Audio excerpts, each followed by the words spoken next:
Check, 1 2 1 2. Is the meter going off over there?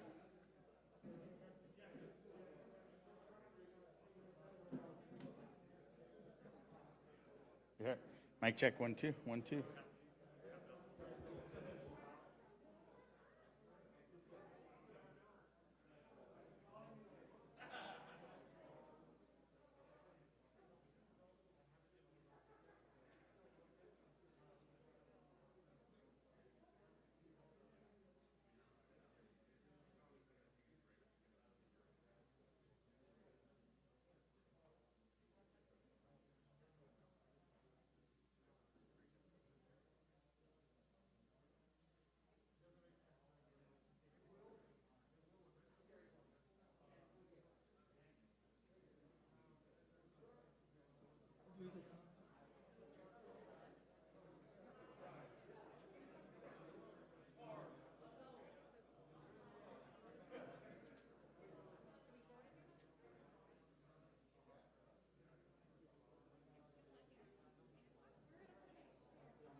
Hi, this is Christine Downs with Denver Police. We'll be starting momentarily.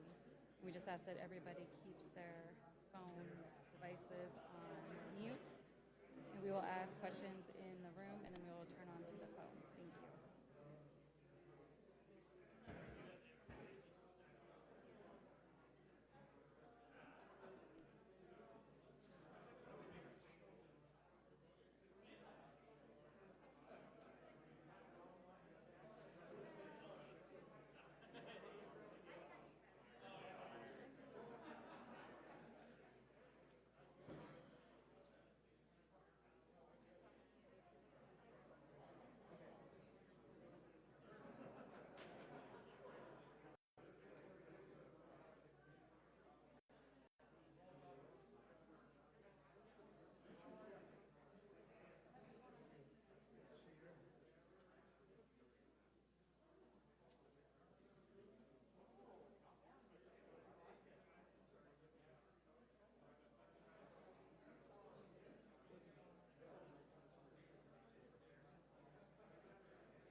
Okay, we're going to be starting, and just a reminder to please mute your phones. We will ask questions in the room, and then we will ask questions to the phone. Thank you.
Good afternoon, everybody. We'll get started. Whoa. Move that back a little bit.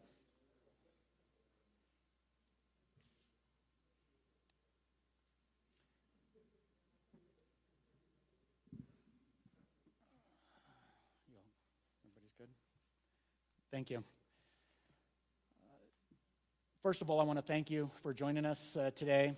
We want to share some very important information regarding a case that is very near and dear to this department, to this city, and to the community of Denver. I also want to acknowledge many of the agencies and individuals that have helped us along the way with bringing some small sense of closure to the Diol family. You'll hear from the mayor. You'll hear from Papadilla, but I also want to thank the Denver District Attorney's Office. I want to thank the ATF, the U.S. Secret Service. I want to thank the Denver Fire Department, our partners at Crime Stoppers, and the Executive Director for Public Safety, who helped us ensure we had enough resources to bring some closure to this case. Let me start by acknowledging that why we're here, what brought us here.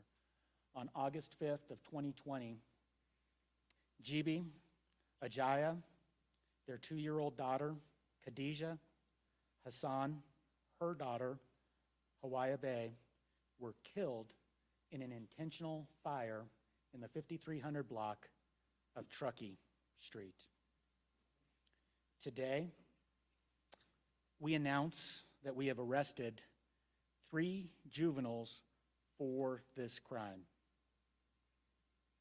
These suspects, 2 of which are 16, 1 is 15, were arrested this morning in Jefferson County. They are currently being held for investigation of 5 counts of first-degree murder, 5 counts of murder in the first degree with extreme indifference, 3 counts of criminal attempt murder in the first degree with extreme indifference, 2 counts of first-degree assault with extreme indifference, 1 count of first-degree burglary, 1 count of second-degree burglary, 3 counts of first-degree arson, and 8 counts of fourth-degree arson. Now, due to the ages of our suspects, there's limited information that we can share at this time.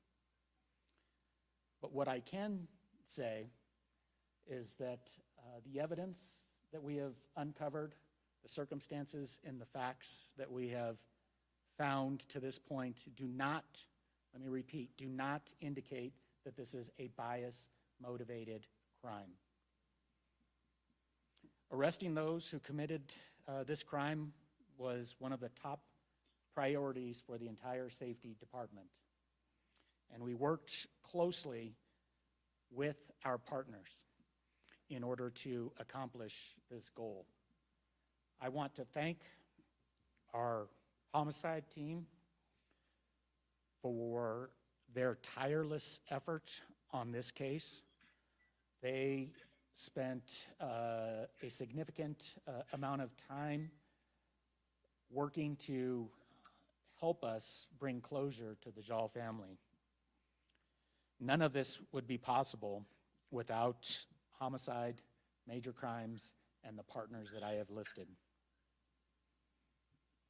Today marks a significant day in providing a small sense of relief to the Diol family. Well, we are saddened. We are also thankful that those who allegedly committed this crime were brought to justice and placed in custody. With that said, I'd like to introduce the mayor, Mayor Michael B. Hancock. Thank you, Chief. As far as I can remember, in the 10 years as mayor of the city, this is the first time I've showed up at a DPD press conference following the arrest of suspects in a crime. But this was one of the most heinous crimes I've ever seen or witnessed in our city, as mayor or otherwise. And it was also very, hit me to the core. And I was struck by the sense of diligence and commitment and dedication of the men and women of this department, of the ATF, of the Secret Service, of the arson division, of our fire department, and many other law enforcement agencies when this happened, that we would do everything we could, turn over every rock, make sure we looked at every nook and cranny to make sure that this crime was solved.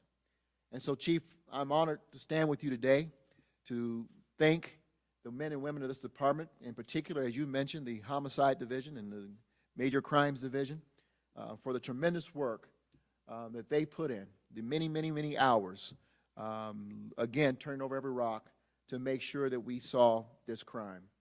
I want to once again to extend to the Diol family, on behalf of this city, our deepest condolences, not only to the Diol family, but to the Senegalese community, the entire Denver community, for this tragedy that occurred in the life of our community just a little less than 6 months ago. Today marks the first step to making sure we hold those responsible for this crime. Many of us, if not all of us, have wondered to ourselves and out loud who could commit such a crime to such a beautiful family. I want to share with you that I spoke just about an hour ago to the Consulate General who flew out to Denver following this crime, Consulate General, the Honorable El Haji, and I share with him, of course, that there was a break in the crime, that arrests have been made. He wanted to express, on behalf of the entire Senegalese community, his tremendous confidence and gratitude to the Denver Police Department and all the law enforcement agencies that were involved in helping to solve this crime. And we committed to continue to work together, to stand with the African community and to make sure that they know that their city will always and will continue to stand with them going forward. And so with that, I want to reiterate what Chief Payson has shared. If anyone has any additional information regarding this crime, we ask you to come forward. And to Crime Stoppers, thank you again for, once again, perennially being that partner in our city, helping us to solve these crimes. It's not over until they are sentenced for their crime, in this heinous crime in our city. But to the Denver Police Department and all of the agencies involved, thank you. The city, the Senegalese community, the Diol family can breathe a little better, a little easier tonight because you helped us to solve this heinous crime. Thank you, Chief. Now I'll bring up Papa Dia, the great leader in the African community who has stood and counseled the community and the family during this entire time. Thank you, Mr. Mayor. Thank you, Chief. Thank you, everybody that show up to this press conference. On behalf of the Diol family and the entire community, today is a great day. And we want to start by expressing our gratitude, our appreciation to the entire Denver Police, to Detective Baker, Detective Salas, the mayor's office, the governor. And as you know, we are immigrants that came all the way from Africa to seek opportunity in this great nation. It's so sad that part of our community member in that process of seeking opportunities. Their life was tragically taken. But to say, nevertheless, in this horrific time, the entire Colorado community embraced us around their arm, show us love, show us support. The day of the crime, the neighbors opened their door. The mayor showed up. The governor was there. We felt the love and the appreciation from the entire community that tell us this crime happened in isolation, and this does not define the great state of Colorado. So just wanted to make sure that's how we feel. We are very appreciative for everybody that supported for the GoFundMe. As you know, when you have an entire family taken away, the process can be difficult. But it was possible largely because of the great citizen of the state of Colorado.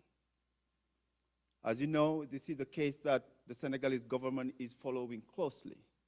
The president was involved. As the mayor said, the consul general flew in, and we were on the phone. He also expressed his gratitude and appreciation. I was on the phone with Jibril's dad, and I'm here also with Jibril's brother, Musa and Abdul, and Jibril's best friend, Usman. And they had a lot of young friends and young people also that were involved in helping.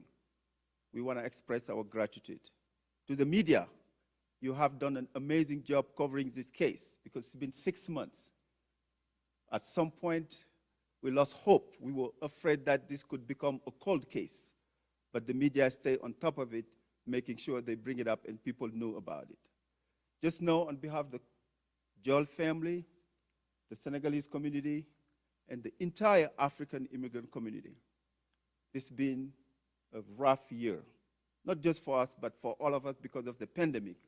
But on top of that, having to deal with the loss of beautiful people like this. We are grateful, but we're still in pain. Arrest has been made, but we know it's not going to bring these beautiful people back. So our message is, let's embrace one another. Let's love each other. Let's not let horrific crime like this define who we are as a nation and who we could be as a state. Thank you for having us. Thank you.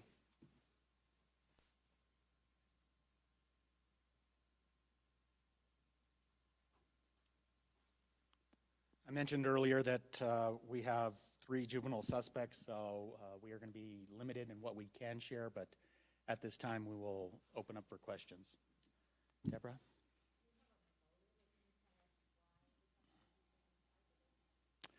So again, without jeopardizing the integrity of the investigation and the case, and as has been mentioned previously, that now we move to successful prosecution.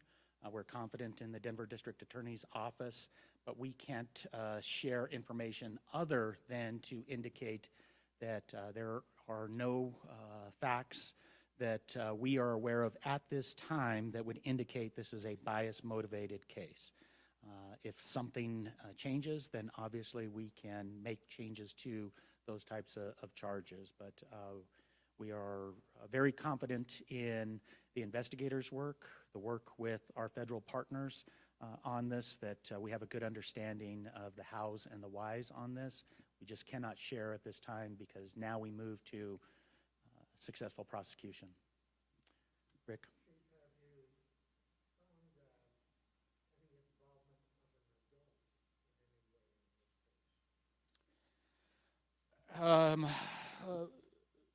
These are the 3 individuals that we believe are responsible for this horrific crime, a crime that has impacted our entire city, our community. This is a beautiful family that is no longer with us, and the juveniles that we have, we believe, are the ones responsible. Other parts of the case are ongoing, and there'll be additional information as it becomes available.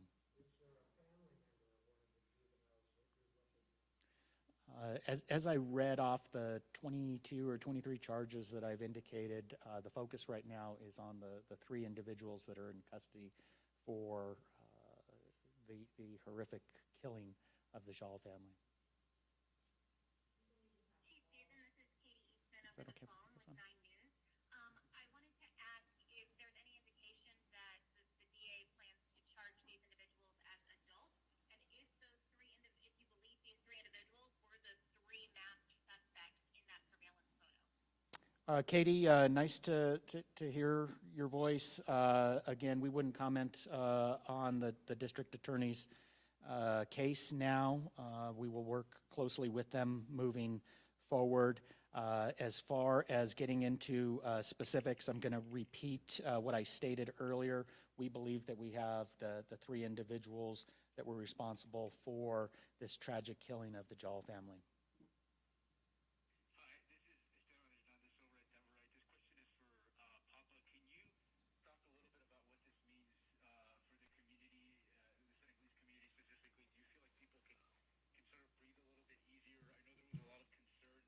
I know there was a lot of concerns about people being targeted. Can you provide a little bit more of a reaction about how this helps the community? Yes, thanks for your question. Yes, it is a relief. However, there's still some concern about the crime, and especially not knowing the why. And we need to still protect the investigation. There's still some concern, but I'm going to be working with the detective to continue our great collaboration with the community to put them at ease. But yeah, there have been some concern, but hopefully this arrest bring a little bit of relief, and the continuous effort of collaboration will put them more at ease. Thank you.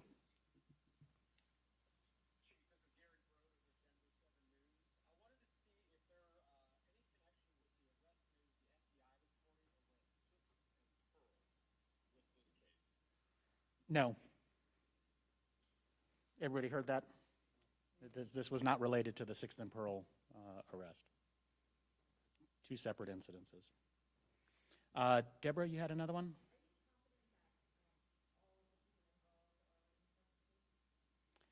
I am confident in the work of our investigators and federal partners on this.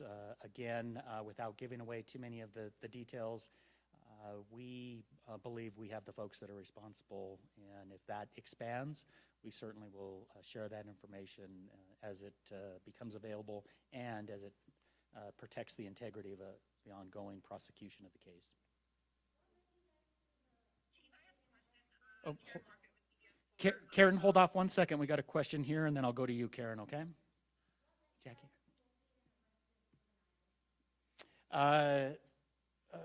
Amazing work by our investigators and our federal partners.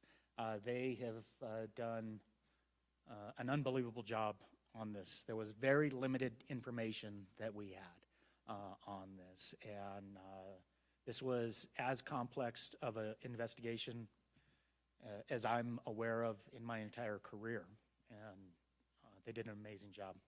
So I can't give away the details. This is very sensitive information because successful prosecution is critical in this case. Jackie. Karen, can we go to you on the phone? Yeah, I just had a question about if you ruled out a bias-motivated crime, can you elaborate on what kind of motive there may be behind this or any sort of connection? You also mentioned that it was isolated. Yes, Karen, and I hope, it doesn't sound like I'm talking in circles here. I have to point out the fact that successful prosecution, protecting the integrity of the case is paramount as we move into this next phase. But I can tell you that, again, due to the extensive work by our investigators, our federal partners, the evidence that they have uncovered, that we are very confident today to say that we do not believe that this is a bias-motivated crime. And then I add that caveat that if facts change as this investigation and prosecution continues, then we certainly can add that. But based on this very extensive investigation, I am confident in saying that this does not appear to be a bias-motivated crime. But can you elaborate on any? Karen, I can't. Go ahead. Go ahead, Karen. Can you elaborate on any type of motive in this case? Not without unnecessarily potentially jeopardizing the case. Thank you. This is Connor from Westward. I heard you mention in the charges, there were some charges for first-degree assault. Does that mean there was some sort of struggle that occurred before the fire was set? Too many details there, Connor. Again, we're not going to get into specifics because of the integrity of the case. And as information, as this progresses, there may be opportunities in the future. Good. Looks like Rick here has a question.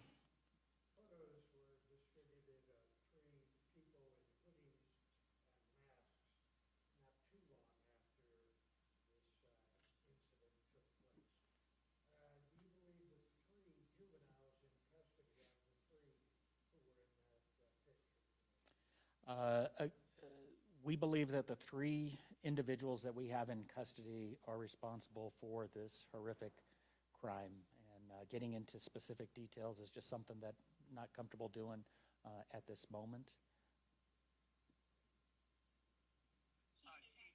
Again? Oh, sorry, Jeremy, you go. Yeah, Chief, Jeremy Hall here with 9 News. We're seeing some things in the public record that there may have been an adult arrested in this case. Any comment on that? I want to. So, Jeremy, good hearing your voice. I want to focus on the 3 individuals that we have in custody that we believe are responsible for this horrific crime, taking the Diol family away from us and our community. As additional information becomes available, we will share that. And Katie, I think you were up next. I had the same question, no worries. Yes. Let me kind of wrap it up here. As Papadia indicated, we are thankful that you all, the media, helped keep the community focused on this. The Crime Stoppers and the significant amount of money they raised for this showed how much this impacted our community, our Denver family, and we really appreciate your help.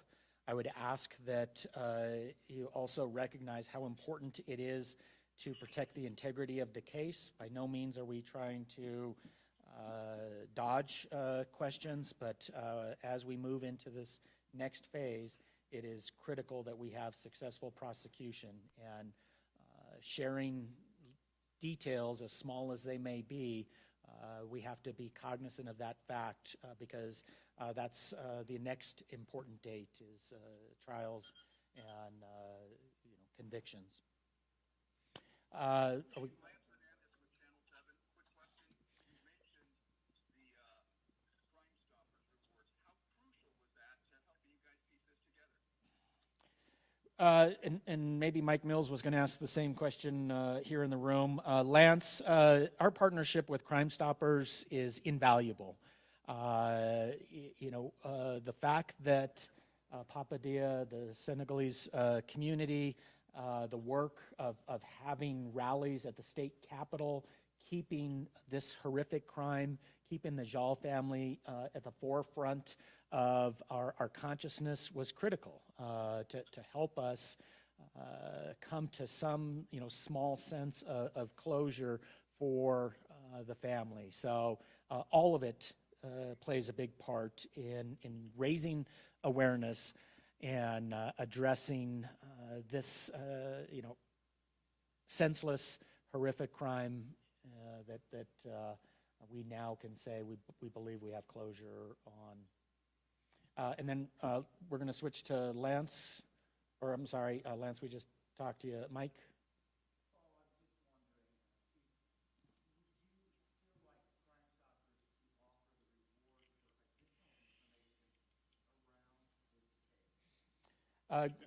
Mike, thank you. And I don't know if you heard this on the phone, but media partners, we want to make sure that we have successful prosecution. So if there's anybody in our community that has additional information that can help us on this case, we ask that they come forward. We ask that they continue to utilize Crime Stoppers in helping us to further this case, as well as to help us address cases that we see throughout the Denver metro area.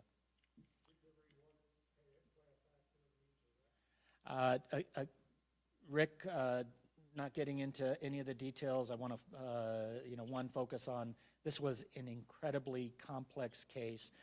Our investigators, our federal partners deserve a ton of kudos for the work that they did in this particular incident. This is at a level that I have not seen in 2 decades. All right. Esteban, again, I just wanted to ask, can you provide the gender of the 3 teenagers? 3 males, Esteban, and we're going to wrap it up. Thank you all. We appreciate your help on this.